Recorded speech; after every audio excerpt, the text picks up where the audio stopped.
주님께서 여러분과 함께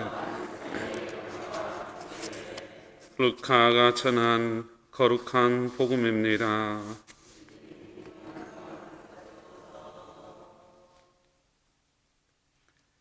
그때 예수님께서는 스스로 의롭다고 자신하며 다른 사람들을 없인 여기는 자들에게 이 비유를 말씀하셨다. 두 사람이 기도하러 성전에 올라갔다. 한 사람은 바리사이였고 다른 사람은 세리였다. 바리사이는 꼿꼿이 서서 혼잣말로 이렇게 기도하였다. 오 하느님, 제가 다른 사람들, 강도짓을 하는 자나 불의를 저지른 자나 간음을 하는 자와 같지 않고 저 세리와도 같지 않으니 하느님께 감사드립니다. 저는 일주일에 2번 단식하고 모든 소득의 11조를 바칩니다. 그러나 세리는 멀찍이 서서 하늘을 향하여 눈을 둘 엄두도 내지 못하고 가슴을 치며 말하였다. 오 하느님, 이 죄인을 불쌍히 여겨 주십시오. 내가 너희에게 말한다. 그 바리사이가 아니라 이 세리가 의롭게 되어 집으로 돌아갔다. 누구든지 자신을 높이는 이는 낮아지고 자신을 낮추는 이는 높아질 것이다. 주님의 말씀입니다.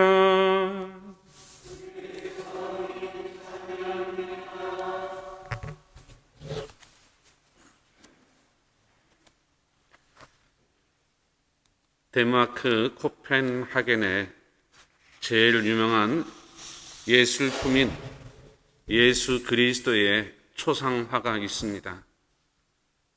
그 초상화는 세계적으로도 정평이 높아서 순례하는 사람이 끊이지 않는다고 합니다. 어떤 유명한 예술가가 이 초상이 유명하다는 말을 듣고 감상하러 왔습니다. 그런데 아무리 보아도 자기의 안목으로는 별로 신통치 않아 보였습니다. 실망해서 자신을 안내해 준 친구에게 그 이야기를 하였습니다. 그런데 그 친구가 말하기를 다시 와서 꿇어 앉고 그 그림을 보라고 이야기해 줬습니다. 그 말을 들은 예술가는 예수님의 초상화 앞에 무릎을 꿇고 존경하는 마음으로 바라봤더니 그때야 경탄할 만한 예수님의 위엄과 자애가 나타났다고 합니다. 성전 건립 기금을 마련하기 위해서 그 구역에서 고사리를 캐러 갔습니다. 다른 사람들은 고사리를 참 잘 캐는데 처음 고사리를 캐러 갔던 그 형제는 열심히 고사리를 캐기 위해서 애썼지만 도무지 고사리를 발견할 수 없었다고 합니다. 그러다 갑자기 뒤가 마려워서 으슥한 곳으로 가서 앉았는데 세상에 앉아있는 그 앞에 전부 다 그냥 고사리가 가득했다고 합니다. 그렇게 보이지 않던 고사리 떼가 눈앞에 펼쳐져 있는 것을 보면서 너무도 기뻤다고 하죠. 서서 고사리를 도저히 발견할 수 없다고 하네요. 서가지고는 그냥 앉아서 낮은 자세로서 이렇게 보면은 그때서야 비로소 고사리가 보인다고 합니다. 이처럼 주님을 뵙고 주님께 나아가기 위해서는 자신을 낮춰야만 합니다. 오늘 복음에서 바리사이의 기도와 세리의 기도가 참 대조를 이룹니다. 바리사이의 기도는 하느님과 대화가 아니라 하느님과 무관한 자기 도취, 자기 자랑의 일방적인 고백인 것 같습니다. 스스로 의롭다고 자신하며 다른 사람들을 없인 여기는 기도입니다. 바리사이는 도대체 부족한 것이 없어 보입니다.